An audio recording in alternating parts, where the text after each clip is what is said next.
So Mike, so you obviously lead a team, so you talk to a lot of people to see, who would like to be part of the team, who would be a good fit. What are you looking for in agents that are interviewing with the team?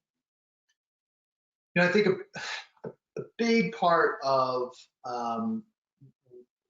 looking for what's important for us as a team is that person coachable and can they be accountable?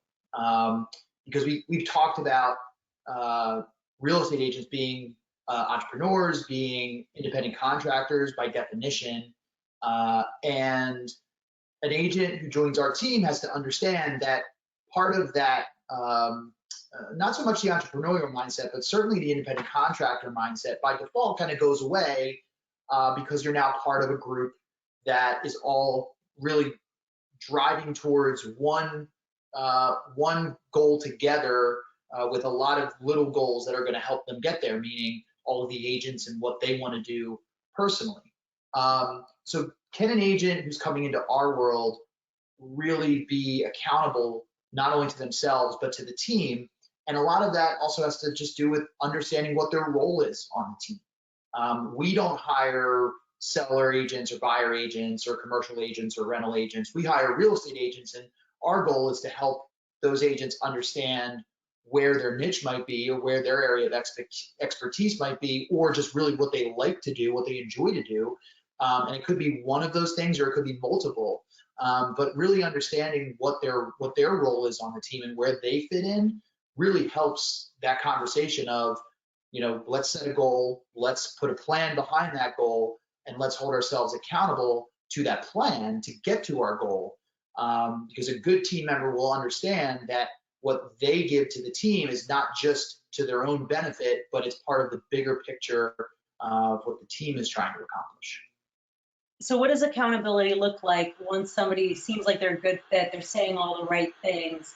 How does a good agent show up in the day-to-day of the business and with you in accountability in your relationship with them? Yeah, so one of the things that I've learned, it might be Keller Williams, it might be just from business, that the conversation really should be about the numbers when we're talking about the business. And an agent who wants to be held accountable comes prepared to those conversations where they know they're going to be held accountable. And for us, it's really about coming prepared with an understanding of what their numbers look like in terms of activities and results, so we can look at them and understand if we're on track or not in our business plan that we put together. So that's really the first box to check, so to speak, when it comes to accountability is, are you accountable to the plan that we put in place? And that plan at the end of the day boils down to the numbers. From there, there's a trust and a transparency there's trust that has to be built through transparency, and agents that are honest, whether it's, good news or bad news, and are willing to ask for help when they need it and being vulnerable is something that, is really important when it comes to trying to grow together, because if as a team we're shut out and we're not transparent and we're not asking what your needs are, or we're not giving you what you need, and we're saying, hey, look, it's our way or the highway, we're not doing our job. And it's the same for the agent. If the agent is saying, hey, you know what, Mike, I got this, I don't need your help, nothing's wrong, everything's fine, and I can tell by looking at your production or just sometimes looking at your face that that's probably not true, then we're not going to be able to have the type of success that we want together. So the accountability kind of goes both ways. It's the numbers, and then it's also just the communication that we have with one another. Yeah, you're bringing up so many thoughts that I'm having. And number one is are you familiar with the book, The 12-Week Year? It's a really great book. Yes, I've not read it. Yeah, it's a really great book in terms of chunking down your year, because the year is so far in advance, it never seems to be now. And if you look at your year in 12 weeks, with that 13th week to be getting ready for the next 12-week year, he gives a great definition of accountability. He says a very sassy statement, which is, you can hold the bag of groceries or you can hold the baby, but I can't hold you accountable.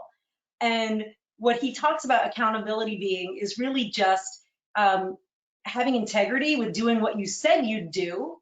It sounds like with your team, you're holding agents to do what they said they do for their business. And it's not just for their business, because I want to be like, I want to be clear that for us, it's not just about the numbers and the money. Obviously, a lot of people are driven by money, and you have bills to pay. But at the end of the day, we all, as humans, also have dreams. And if you come into an interview with me and I ask you what your dreams are, I'm not just asking you just for fun, to get to know you better. I'm asking you because I want to know what we need to do to get there, and how do I help? How does the team help you get there? Buy a house, take 5 weeks vacation, buy a boat, buy a car for your mother, whatever it is, right? I want to be able to help people realize their dreams. And when it comes to the accountability in relation to that, if you set a dream and I say, all right, I'm going to help you get there, let's put a plan in place, and you're not willing to do what you said you would do in order to achieve ultimately what you want, then how can I help? Yeah, for sure.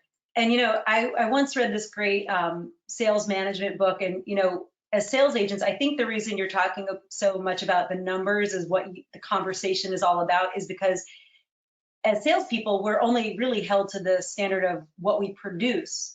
Obviously, if you've joined a team and you have a contract, there might be other standards. But essentially, if I'm an agent that joins a team and I say I want to do 3 deals a month and I do it, and yet I don't really need oversight or extra training, and I'm not getting the team into trouble by not knowing my contracts, I might not need accountability meetings with you or coaching sessions with you if I'm hitting my goals, right? It's when like when I'm coaching somebody, a lot of the time it's like we're talking about what got in the way this week, and I'm really there to help troubleshoot with them. And from my perspective of talking to many, many agents, I can help give them ideas as to how to get unstuck. And for example, I gave somebody permission today. I said, stop doing what you're doing and take that off your plate, and let's see if we can do it this way, because you are holding yourself back. And he was like, what a relief, because he had set up this activity for himself that was just actually getting in the way of probably him being more productive. So we'll see next week. So I think a lot of people have a misconception about what accountability is and looks like. And like you said, it's really about what is your dream? How can we help you get there? And we're only going to know if something's wrong if you're not behaving in such a way to get the results that you want. And it could be either two things. You either aren't doing the activity, which means there might be something going on in your life, and it sounds like you would care about that and you want to help them, but you can't know about it if they don't tell you. Or it could be a skills issue. So those conversations, like I've seen a lot of agents they disappear from a coaching relationship because they're embarrassed. And it's like, don't be embarrassed. Like, life happens, and we all, I always like to say, agents, we have these pros and cons. They're the same thing. It's like, we are people pleasers, but we take things personally. So, I could very easily slink away because I'm embarrassed that I did something wrong, and I feel like I hate myself right now. But it's just always easier, to come to the person who cares about you the most, which is the team leader, right? Or your coach, and just lay it bare and just tell them what's going on so we can help you, right? Because it's all about achieving your goal. I heard an interview maybe a year ago with a high-level executive for a company, and I can't remember off the top of my head, but very successful by all definitions of business success. And she said something that was so poignant to this, is every day she makes it a point. Now, this is a high-level executive who has a lot of people reporting to her, and who she gives a lot of guidance, and she holds a lot of people accountable. She said, one thing that I do every single day is I say to someone in my organization that I was wrong. So she admits every single day to something that she wasn't right about. And it might be something small, it might be something big, right? But having that kind of humility in business can really help you get in better relationships with people, and then help those people who are there to help you, the team in this case, say, okay, great. Well, how can we get together and make it right? And too often, to your point, Stacy, instead of facing up to that, and I won't just say agents, I'll just say people in general Yeah. are going to turn their back and go the other way and move away from conflict, right?